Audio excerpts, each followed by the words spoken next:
You are such an annoying person. Okay. He always says I jump in first. And I'm like, because you don't. Okay. Anyway. So my name is Jemeni, and I am a spoken word artist, radio host for over 20 years in Toronto, a performer, a musician, an artist, an actress, and a writer. Um, and I guess my connection with this guy is through radio at, I want to say, three different stations, and also recently really delved into TV writing and producing. So I've produced the Juno's Hip Hop 50 tribute, which was amazing. And was You produced that? I did. I co-wrote and produced it with Cardinal Official. Oh my God. Yeah, it was just, and I was blessed to be able to call me back to produce Maestro's historic Hall of Fame induction this year for the Junos. So that's been a new thing I'm dabbling in, but it's just been love because it also connects my deep, deep love of hip hop and growing up as a hip hop kid to be able to put it on that stage. So that's been big.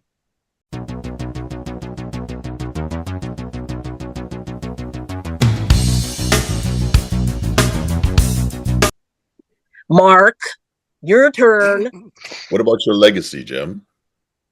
Okay, that's a different show. That's a different show. We're gonna that's more accolades. Yeah, I was the head writer and producer of Legacy Awards too, which again, highlighting Black excellence has been awesome. So that's Gemini. Don't you have a Gemini?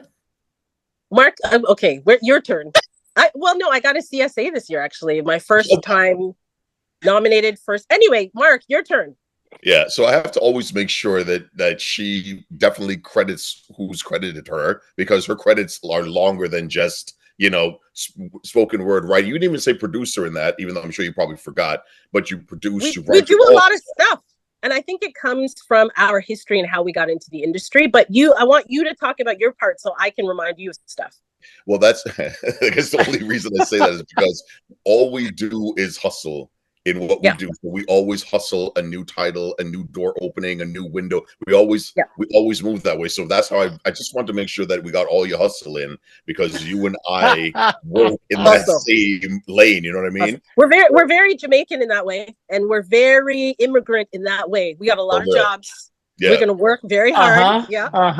Although we're not Jamaican, let's put that out there because everyone thinks we're Jamaican. Yeah, for two Grenadians, we're very Jamaican.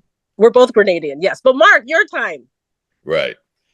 Anyway, so my name is Mark Strong, and I've done a lot of voiceover work for the same sort of, I guess, the same companies and award shows that Jem has now produced for. Been the voice of the Junos at one point for about a 14, 15 years straight. Do you hear him putting the voice on it? Been the voice of the Junos. Prior to that. I also did the Canada Walk of Fame, Screenwriters Award, things of that nature, just voicing the whole shows.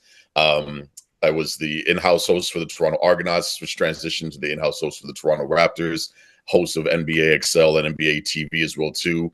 Radio with Jem for about literally 2 decades or so, 3 different radio stations. Jem, though, was also I keep forgetting, an AP or what were you for CKLN, Jem? Music director when I was like. She was also a music director before this. So if I did 20 years, Jem's done 25 years in radio. So I guess everything I'm saying is that as much as Jemeni and myself do have that same lane of running, she had a couple of years lapse before me that she was really building up, and I'm just still trying to catch up to Jem. She made that path that you could stroll right through.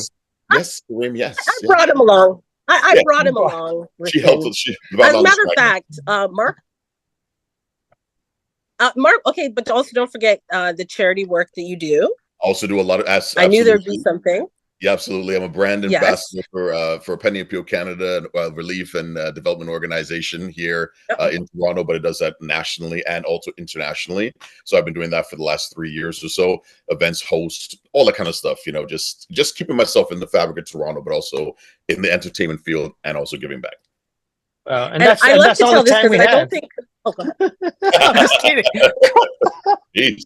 I love to tell this because Mark doesn't tell it enough, and I'm going to diss him. But first, I got to really compliment Mark's work that he does for the Raptors. I believe, and Mark, correct me if I'm wrong, other teams have sent their guys to Toronto to listen to Mark and the way he does the throws from the States to try to get their guys to kind of mimic or learn from or do what Strong does. Like, that's how impactful what he's doing at the games is, and the whole league is seeing it. So I like to put that out there.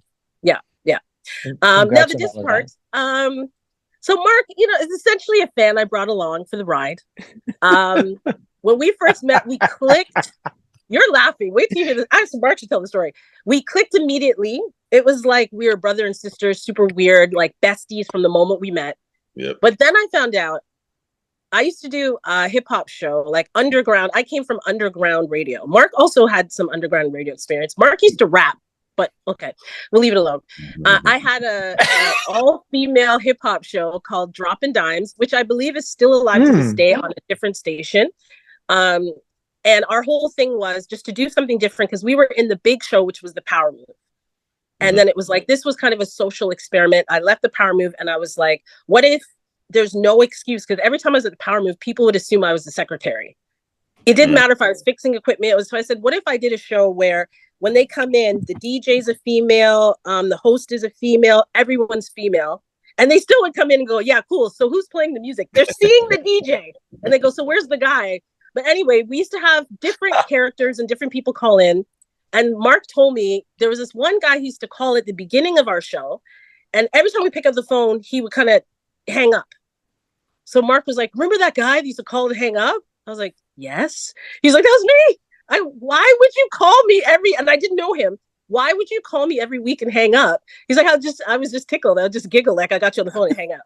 So he was the bane of our existence. And then 15 years later, I was like, you were the hang up guy? So yeah. You were outside of my my fangirling of the whole Droppin Dimes crew. I also realized at that point that their call-in line for requests was a little janky, like it kept dropping. So every time I called and she answered, it just happened to drop. So I just kept. So calling. You're lying? Oh wow, we started this off great, Mark. But listen, I love the show. I love what you do. Keep doing your thing, Jem. Oh, thanks. Yeah, yeah. Wow, you guys are awesome. No wonder they've chosen to keep the two of you together for this CBC show. So fear of missing Olympics or FOMO Olympics is I don't know how it's a little bit of both, but yeah, FOMO Olympics. Yeah, it kind of started with your fear of missing out on the Olympics, because we just thought, if this is your daily dose, people are busy. You're not up for the whole 16 hours. And sometimes you just want a place to go. And it's like, what did I miss? But also like, what were the jokes? Like some people you're not, because CBC does a great job of covering everything in detail. So it's like, some people just want the jokes. Give me the highlights, right? So it's really fear of missing the Olympics. Yeah. So how now with this banter that you guys have, this chemistry that both of you have, it's so natural. It's not rehearsed. It comes. What are you talking about? Highlights, lowlights? Are you covering the funny stuff? Is it going to just be here's what happened? What's your spin on this show? I feel like you're our producer. You pretty much just said it all. That's pretty much what we're doing. Yeah. Yeah, we have it's a mixture of all of that. It's a blend of all of that, and as much as we want to make sure we want to keep the general demographic of the Olympics with us, we also want to attract those others and give those that are already there a new look and a new feel. So what we are going to do is we're definitely going to have we'll let you know what happened today in the Olympics. We'll let you know the highs and lows, but we're also going to let you know about some things that you didn't really know about. Maybe some athletes with the behind the scenes story, maybe some sort of victory story you don't know about, maybe some joke, maybe something somebody wore that you didn't quite catch. And so there's all kinds of different angles that we might sort of come. It's more of a cultural show that'll give you different stories over the stats and different feelings and fun over the actual, the rankings and whatnot. Because that we can depend on for CBC. They'll be on point for that. We're here to give you, yes, the Olympic coverage, but at the same time, a little bit more that you weren't expecting to see. Nice. And well, listen, Mark kind of Go ahead. Go ahead. No, go ahead, Jem. Oh, Mark kind of mentioned it, and I think that's really been our tagline is story over stats. Because the understanding Yeah, is we're yeah. fans, right? And yes, sometimes it's the performance that brings us in, but even us over the years, I mean, we would very lightly cover the Olympics on our radio shows, but it would be the stories that we would cover more. So it's those people, whether it's the journey, sometimes it's the joke, sometimes it's the heartbreak. That's really what we want to get to is the stories. And sometimes there's not enough space for those stories, or not everyone's story gets told, because we know the top stories will be here. But there are other people that really have interesting stories to tell. And this is a space where we can do that and also do it from a very different perspective and a different lens, and also with a bit of humor, right? So that's kind of where we're looking at it, story over stats. So, Jeb, are you putting together the theme music for your show, or is Oren doing that? Are you working together on that? How's that coming along? You know, it's so fun because we were doing our bio, and like I said, because we do so many things, I didn't even put that I do music. You know what I mean? So I was just, you're a great interviewer that you picked that up. For years, we used to do like, say, when we were on Flow, our fans are very protective. Our listeners are very protective of us. And I don't know if it's the Gemini in me, but sometimes I separate the things that I do, and I'm not great about promoting it. That's why I have Mark. Mark will promote for me all the time. I'm not as great.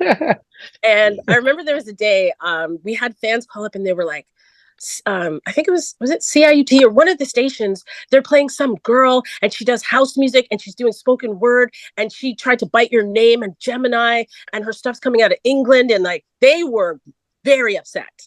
And I had to be like, guys, it's me. I do house music in England and I have songs that travel. What? I just never talked about it on the radio, and I never wanted I hold that space really sacred, right? So I never wanted to be like, this is my space to push my music, right? Like it was kind of like a space for other people. So I never even talked about it.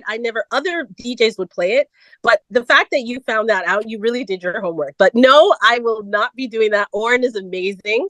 But speaking of music, that's something where we can tell you that's very different about our show, because we really believe that it's not just this, the people who have been like the analysts. Everyone loves sports. And because we deal with musicians and artists, we are going to be having interviews with several musicians for their take on the Olympics. So I think that's something very different. Like when we have the Queen of Soca. So when Alison Hines comes in, who are you, who's your person? What game are you watching? All the things. I think that's going to be very different. So that's a little something we can give you. Yeah. We're going to have athlete interviews, but also entertainer interviews on the Olympics. That is amazing. Is there a sport, is there a game, a match, an event above anything else that you are, and let me put it this way. You can't say the 100 meter. You can't say the men's basketball. Like, is there something off the beaten track that, because now you have this show, you think to yourself, you know what? I've never spent a lot of time here. Like, is there anything like that? I'll tell you, for me, it's probably an easy low hanging fruit for this one for me. But for me, I'm also going to be sort of commentating on the breakdancing. So that's right. On the commentators for the breakdance competition, and so for me to really get an opportunity to shine the light on hip hop and breakdancing as more than just music and more than just entertainment and more than just style. Culture, it's an actual, but not only art, but it's an actual sport. So that is going to be not only a challenge, but it'll be such a privilege for me to help bring that to light and bring out all of the athleticism within breakdancing. So that I guess greedily, that's what I'm looking forward to doing. Yeah, that's amazing. Man, I would say women's soccer. They've been incredible for years, and I know somebody who knows women's soccer. I kind of live with her, So I'm kind of. Our wife? You mean our wife? Name Yes, her. our wife. It's our wife. Okay, sorry. Oh, when Mark got married, I got married. I mean, Watch out now. Watch out now. what are we? Why this might go to a different place here. Be careful. This is the truth. Listen, What I kind think of show are you? Have you made? The first time I met her was at the wedding. Yeah. Absolutely love her. Like, I'm obsessed. I stan her. I think they're such a really cool sports couple. I think they're like they've got that sports Beyonce, Jay-Z going on. But yeah, I met them at the wedding, and she and I took a picture with rings. I mean, that's my wife. It's so stupid. So it just is what it is. But she's amazing. I love what she does. Okay, Jem, I'm what are you definitely looking forward to the break? breaking. Say it again, Mark. What do you say? Jem, what are you looking forward to? Oh, thank you. You're trying to get me away from our wife. Please, Okay. please. The breaking, definitely. Also, just because, I mean, coming up as a hip hop kid, I just think that putting these cultural experiences at the Olympic level, and I don't want to use the word legitimize because it's for us in the culture, it was already legit. But I think to just show the world the athleticism involved, and that it's more than just a dance, and the artistry, of something that comes from hip hop culture is just a beautiful thing. So I love that. I think the thing people might be surprised that I'm looking forward to, like surfing. That's interesting. I think it's just, I mean, I fell in love. There's a show on, I don't know if it was on Netflix, but I just fell in love with it. And it's like the lead up to the Olympics. But I just think it's so the same thing. It's beautiful. There's so much art to it. I find it so interesting too, because just like all sports or many sports, your environment definitely affects the play, but like the wave, like that's just such a different thing altogether. So, and I really love that we're taking a look at the artistry of sports, or at least I see with CBC and how they're looking at things. When you see the intro, you'll know what I mean. The intro to the games from CBC is really highlighting the artistry of the sport. I can't give you any more than that. Crazy. But I worked on that too, and I'm really proud of it. I can't wait. That is amazing. That's really, really interesting. Are you approaching the work with this project differently because it is this massive global sporting event versus the work that you've done in music and highlighting artists that way, or are there similarities? Great question. I think it bleeds into one another. I think we always approach everything with our lens and with our style, and we allow whatever the platform is to sort of adapt to how we can customize it. So, for example, I dig that, it's going to be, like you said, a grander scale, the world, different demographics, all that kind of stuff. But it's really our opportunity to which most people know how to do, is to sort of fill in, just get in where you fit in. You fill in the spots that need to be done, but more importantly, you bring something to this table that they've never seen before. So we're happy to not change, go by format. You know what I mean? Like, just stay on the line, toe the line, but bring in something that'll allow them to see something more than just the regular they've always had. So I don't think it really will change much for us, Jem, in concerns to how we present it. We may just have to be a little cognizant of like where we are at certain times, but we still bring our flavor. You know what I mean? Yeah. I think I agree. We're totally, and we're aware that this focus on sports is very new for us. Yeah. And even just something that's televised and lives where it lives, and there's a podcast, it's different. But I think the beauty of it is bringing that lens. So if you change the lens too much, like when we were approached to do this, one of the thoughts I kind of had was seeing Snoop and Leslie kind of their take, but I wanted their specific take. So if they had tried to be too kind of global with it or widen the lens too much, it would have been like, well, I've kind of seen this. So I do kind of love that it's going to be a bit of a Toronto and a bit of a Mark and Jem and through a Caribbean lens. That's kind of cool. But yes, we are cognizant that it's different. I'm going to just jump out so that I can charge my phone. So, Mark, I'll let you. Of course, why wouldn't you? Yeah, of course. That's I'm going to be charged. Charge it up. we're only in the middle of an interview here. Anyway, Karim, I'll One take moment. Go ahead. Yeah. Listen, let me produce something, Gemma. That's what you do. Wow. That's what you do. let me ask this. Are you is this like a in Toronto studio show? Are you going to be in Paris? No, we wish we were in Paris, but we're going to be in studio. We'll have contacts and connections to athletes in France, in Paris. But everything will be in studio at CBC, and so we'll either have our interviews live in studio or live on Zoom. But either way, we'll be on site at CBC in Toronto. Nice. Can I just add? It was a consideration, but then they heard Mark's accent, and that was it. Wait, what does that mean? In Toronto. Haters. It means haters. It means Jem's a hater. France is a hater. It's my accent. Listen, I took extended French, and it extended. It took me for 2 years extension, and that was it. Now I'm bonjour and mercredi, and that's all I got. Mercredi. You heard it, right? Yeah. So now you know why we're in Toronto. Yeah. And hence that's been answered. I can tell, Mark, you married up. Oh, 100%. I absolutely leveled up, bro. If Shireen was to hear me talk French now, she'd kill me. But yeah, absolutely. This is a fact. Oh my goodness. Daily shows, like, is this every day of the Olympics? Are you taking weekends off? No, every day. That's new for us. July 26th, right to the August 11th. Actually, the 25th, maybe even, Gem, for our podcast stuff as well. We might be doing like an open, because there's also an accompanying podcast, so we might do an extra one for that. But every day, every day. Wow, that's going to be a busy. Was it busy? 10 days, 2 weeks. Yeah, grind, man. A lot. So there's a podcast. Yep.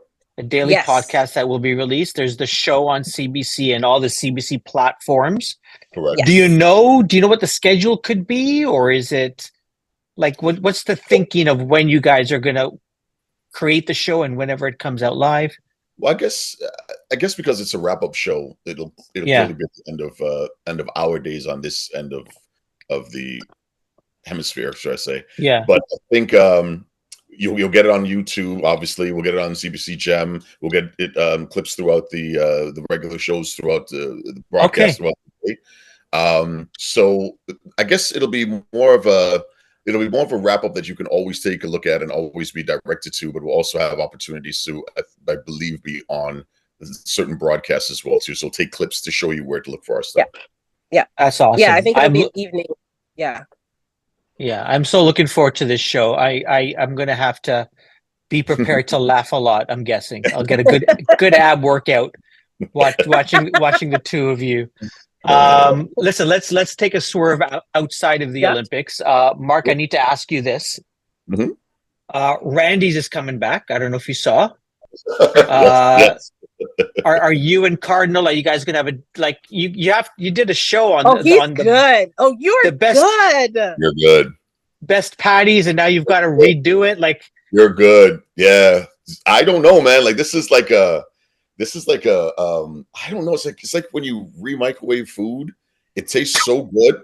It tastes real good. Like when I get some pizza and I re-microwave, like, yo, this is amazing. But it's like it was gone, and is it really back? Like, it's bizarre to me. I feel like everybody that was in line. Remember the 2 days people were in line to get the last Randy's patty? They must be like, had I had known, I wouldn't have waited 4 hours for the one last patty. I just waited another 6 months and you'll be back.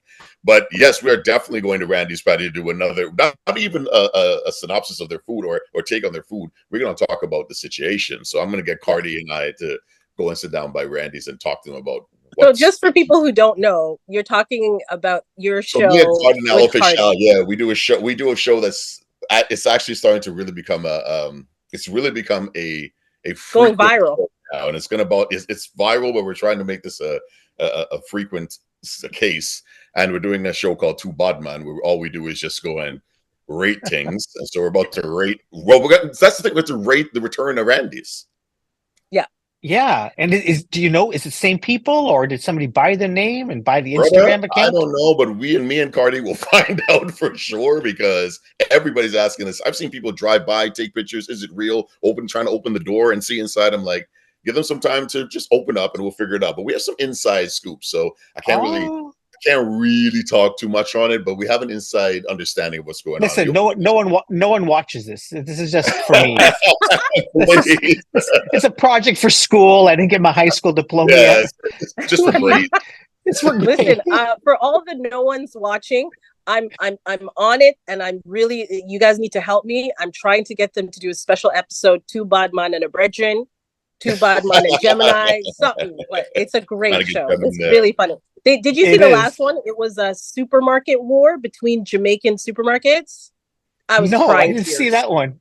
Well, unfortunately, my guy Mark didn't do as well as I needed him to do in the battle between Cardi, but it was hilarious. You have to watch it. Cardi Hilarious. went into a grocery store, and his last item that we had $100, and we had to find out what we could do within $100 in a Caribbean store. His last item was a cutlass, like a machete. I'm done. like, well, I'm going to win now. Competition over. Cardi got a cutlass in the store. It's done. What are we doing? Who sells these things? Mind you, there were 30 of them behind the cashier. So I'm like, I don't even know why I'm here if you need to buy cutlasses here, but okay.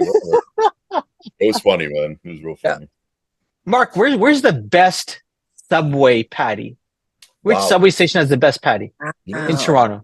I was a big advocate of Bathurst. Yeah. Because I used to get my hair cut up at Oakwood and Eglinton, but I would go down to Honest Ed's to get stuff for my mom. Yeah. But when she sent me there, you know, kids when you're younger, you want the sale, but you don't want people to see with Honest Ed's bag. So I had to either turn the bag inside out or use another bag. Also went to pick up Patty right at Bathurst Station because that was the place to be. And Bathurst was crazy. Young and Eglinton was dope, but I'm not an East End guy. Young and Eglinton. Yeah. Young and Eglinton had patties and Cinnabons, and I was like, true, yes. True. That's Cinnabons, yeah. Yeah. You listen, Scarborough's gonna get mad. You never said Warden Station. So ask Jem. Jem will tell you about my Scarborough life. She'll tell you. Jem. Mark is a West End man. I'm gonna put it nicely. I'm not gonna say he's not the biggest fan. He's afraid. So he's afraid. If you get too out of his comfort zone, and it's not just Scarborough. Mark and I went to New York. You're afraid of New York? We don't talk about he's afraid. So and I'm only telling the story, Mark, so that the Scarborough people don't get mad at you and just know you're kind of frightened where you're not comfortable. Right? Listen, I love Scarborough as long as I'm west of Yonge. Like anything east of Yonge is Scarborough for me. So I'm good on this end. That's all I'm saying.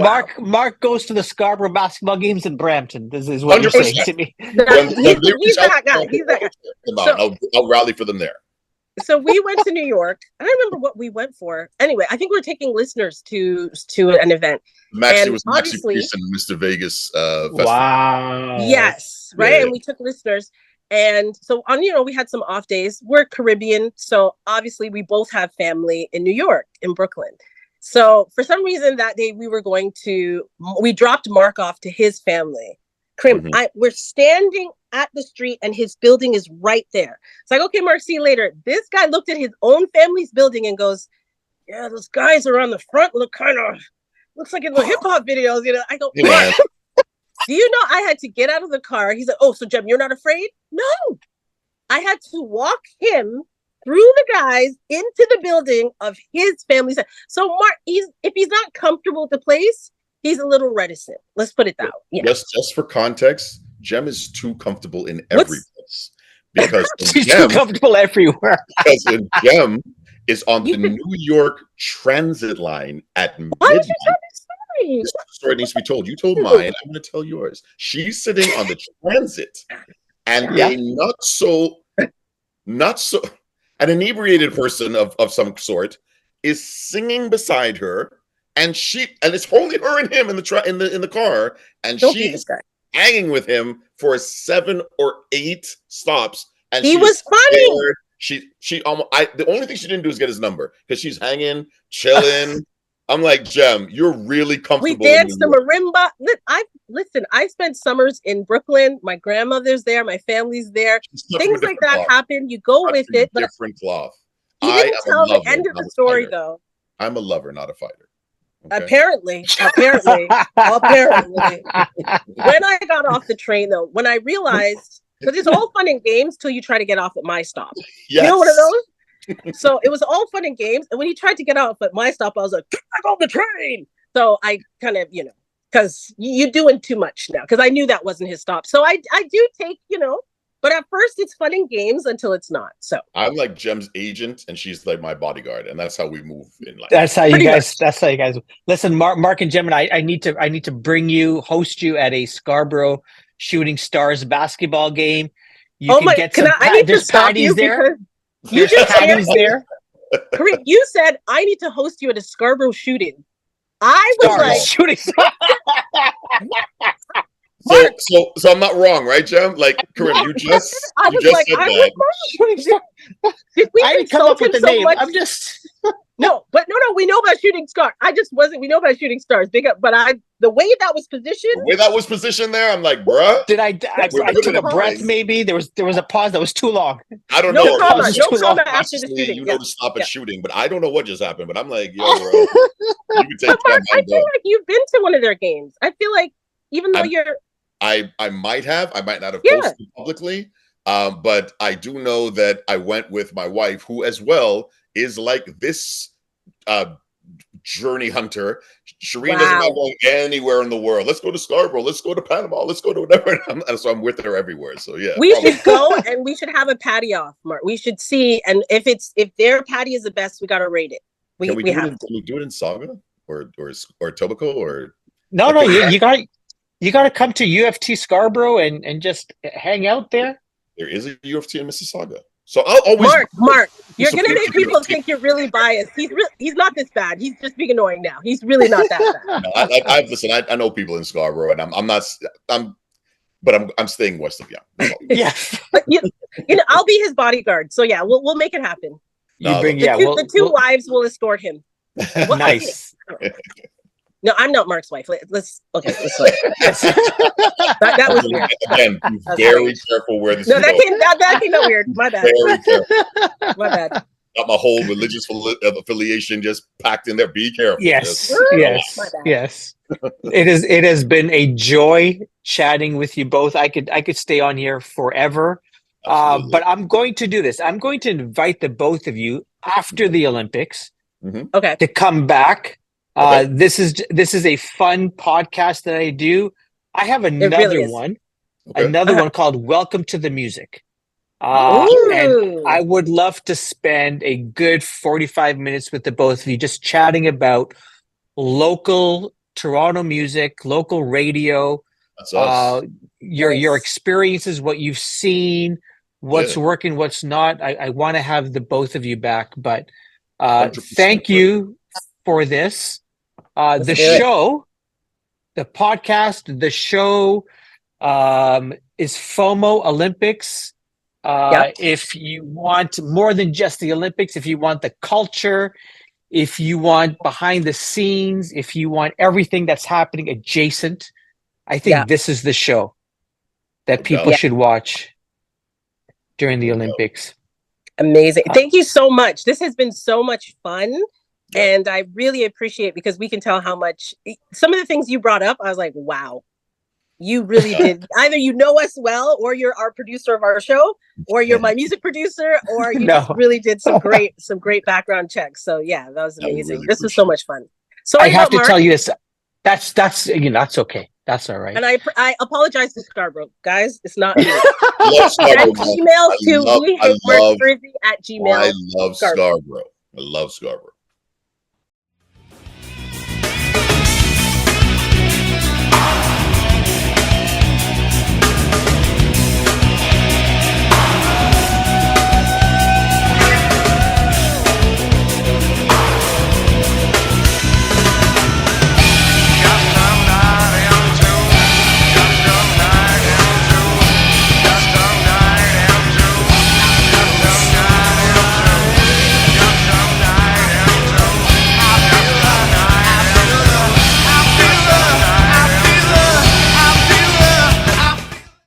best of it. There we go. We got it on tape. There we go. There we We go. have it on tape. Jem, I must say this. I was speaking with I'm assuming you know this name, Keisha Fresh. Of course, my girl, I- bad gal. I had her on my music podcast a couple of times now, but recently, a week or so ago, we talked about the hip hop, the 50 celebration at the Junos. We talked about Maestro's induction, and she just had the best things to say about both of those shows. She's so amazing. You know what I mean? It's like, oh, she's so good. She's so from Scarborough. And great things come out of Scarborough. Yeah. Big up to Keisha and the whole Guyanese massive. Keisha, man. Yeah, man. And I love it's things like this that make us understand the connections, because I didn't even know her relations and more about her and the music. And that Hip Hop 50 was a great show, but even behind the scenes, bringing people together and honoring a community that really has been left out, even on that specific stage, was the biggest thing. So yeah, we love her. But yeah, awesome. Keisha. She's wicked. Thank you both for everything. I really appreciate it. I appreciate it, bro. Thank you.